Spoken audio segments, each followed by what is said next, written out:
This video was made possible by viewers like you over on Patreon. Check out the link in the description to hear how you can help make shows like this be even more amazing.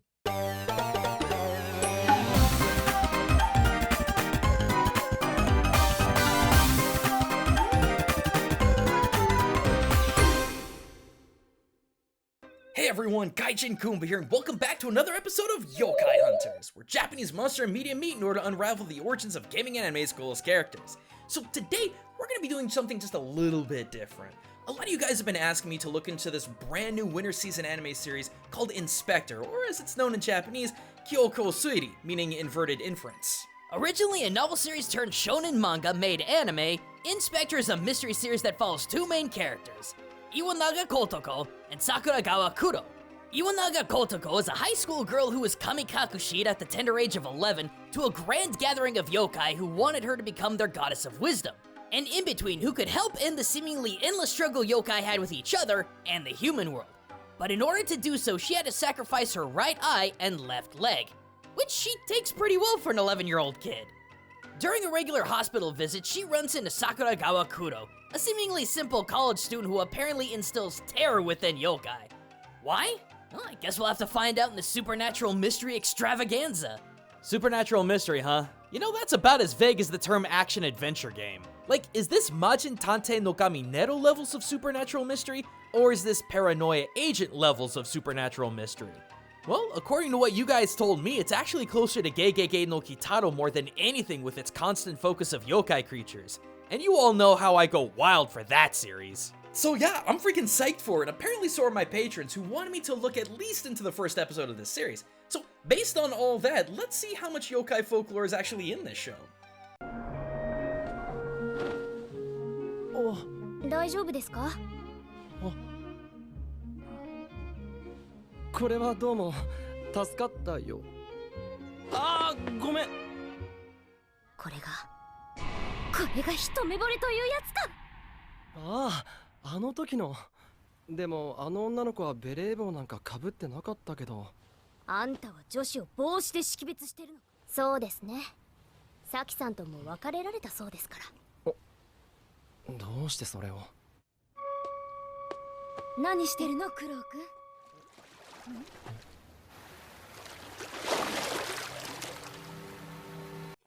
Wait, hold on. I'll get the notebooks. ガタロウやスイコやヒョウスベじゃなく? I said hold on! Yeah, my initial impression going into the first 8 minutes of the series was, wow, this series is surprisingly boring with its almost cliche by-the-numbers romance plot in an anime about yokai. And then out of the freaking blue, you get whiplashed into not only one of the most recognizable yokai in existence, but also its multiple subspecies, as well as its modernized evolution into corporate marketing. Yeah, I had to stop and rewatch that a few times before it sunk in, but let me get into the insane levels of yokai monster culture this series just dropped in less than 30 seconds.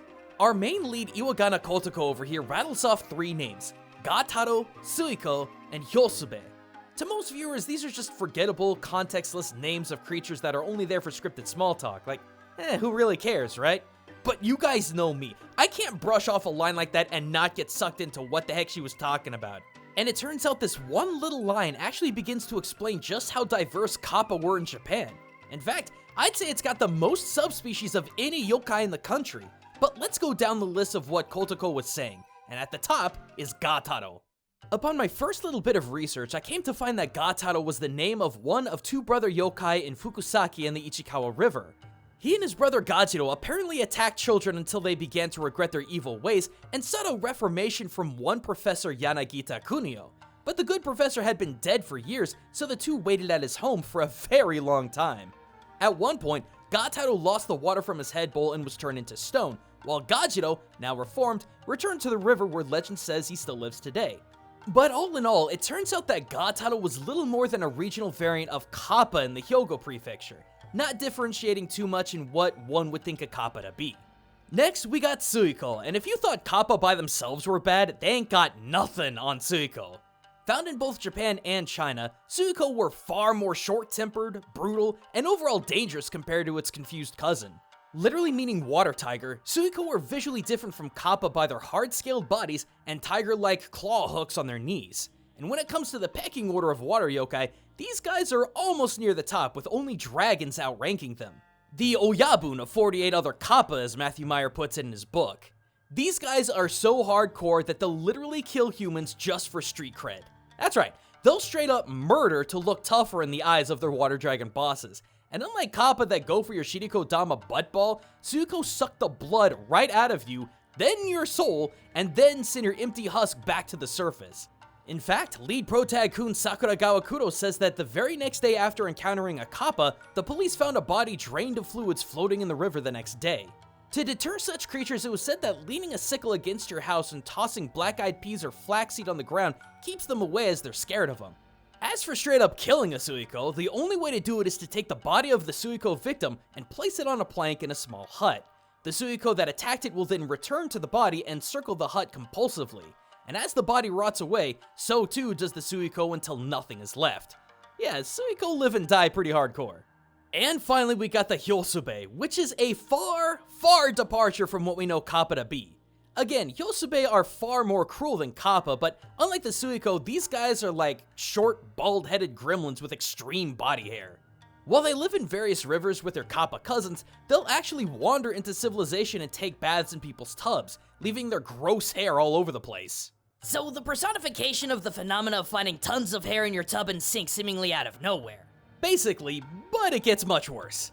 A human that just looks at the creature can quickly come down with a fever, and should a human hear the unnatural cackle of a Hyosube, they'll actually laugh themselves into illness and die within hours. And apparently, the nasty, greasy hair that they leave in people's tubs and sinks are laced with a disease, poison, or curse so powerful it can literally drop a horse dead in an instant. Well, that's not terrifying in the slightest. Oh, trust me, I know. But just like Iwanaga Kotoko said, Kappa these days are known for being quite the opposite of what they used to be. These days, Kappa are seen in a much more gentle and cuter light. Now, if you find yourself in Asakusa, Tokyo, head on over to Kappa Bashi and you'll see just how adorable and even weirdly sexy they can get. Or, better yet, swing by Seoul Genji Kappa-dera Temple, where there's a shrine dedicated to the little turtle lads and lasses. Seen as protectors of flooding by the locals, Kappa are also one of the literal poster children of modern Japan's attempt to keep its waterways free of pollution. But let's not forget their specific mascot commercialization use. For a while now, Kappa have been the icons behind a good number of onsens and bathhouses. DC, a Japanese credit card company, have used a Kappa and Tanuki as part of their mascot campaigns for years. And in a very particular move, in 1928, an illustrated humanoid suggestive female Kappa was used as a mascot by Kiza Kurosake. And let's not forget the many cities that have taken on Kappa as their own official mascot, like Kappa of Shiki City, Kurupa of Kurume City, the aforementioned Gajiro of Fukusaki, and so many more. Yeah, Kotoko is 100% in the right when she says that Kappa aren't really seen as that much of a threat these days. Now then, may I remind you that all of this information was referenced within 30 seconds of episode time.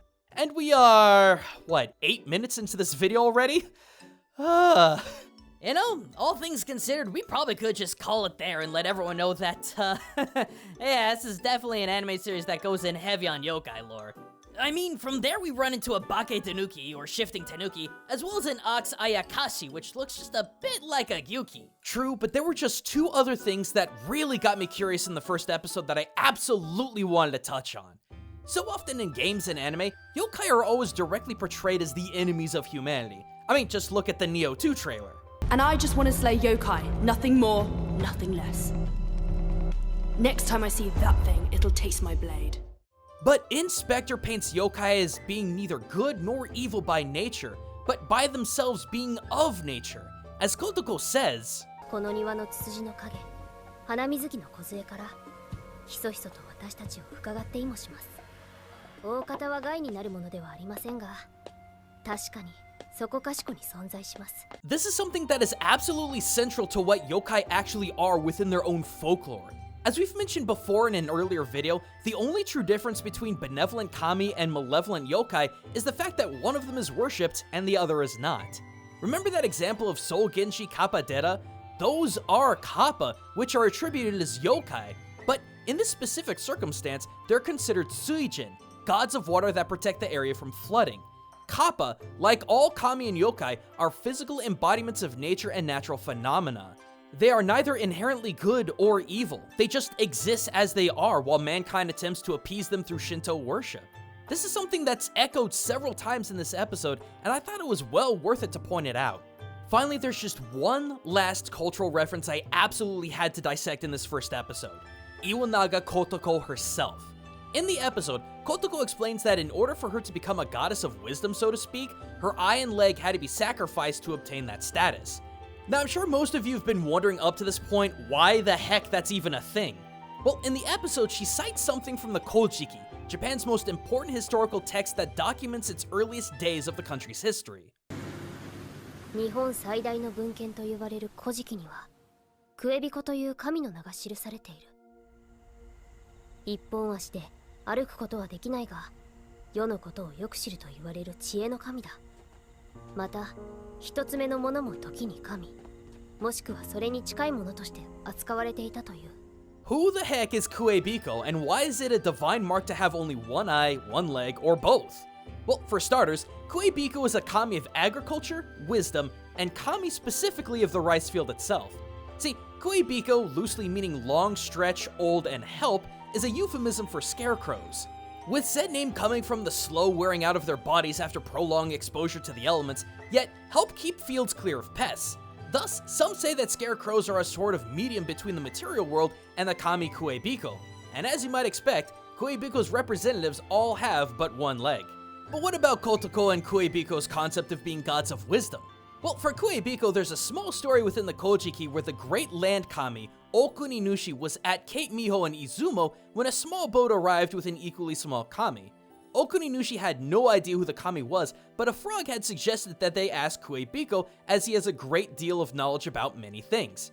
And sure enough, Kuebiko right away answered that the small kami was known as Sukunahi Kona. And because of his wisdom, Kuebiko was invited by Okuninushi to help continue to cultivate the land, honoring the kami and his wisdom. In this, the term Kue of Kuebiko by itself means disable and refers to one who is handicapped but endowed with a great deal of wisdom. Well, that explains Kotoko's leg, but what about this idea of a singular-eyed entity having godlike power and Kotoko having to lose an eye in order to gain it? Believe it or not, that's where things get complicated, because there's several instances of one-eyed kami as well as kami getting their eyes gouged out. As far back as the Jomon period, there have been Katsusuka-style figures with one eye being normal and another eye being distorted, with marks suggesting that it was torn.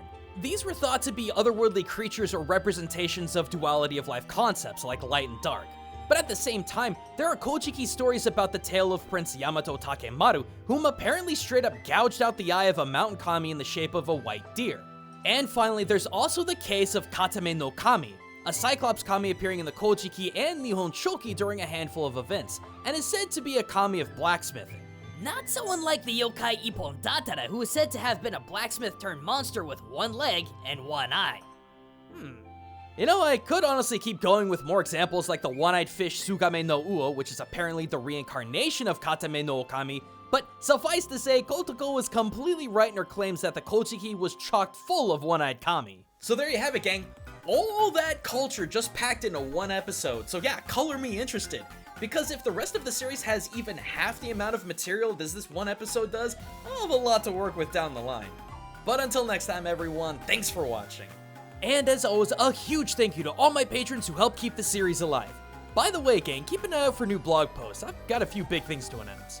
Otherwise, be sure to check out the rest of our videos on culture and gaming and anime, and be sure to swing by our live streams on Twitch every Tuesday, Saturday, and Sunday. But until next time, everyone, this is Gaijin Goomba, signing out.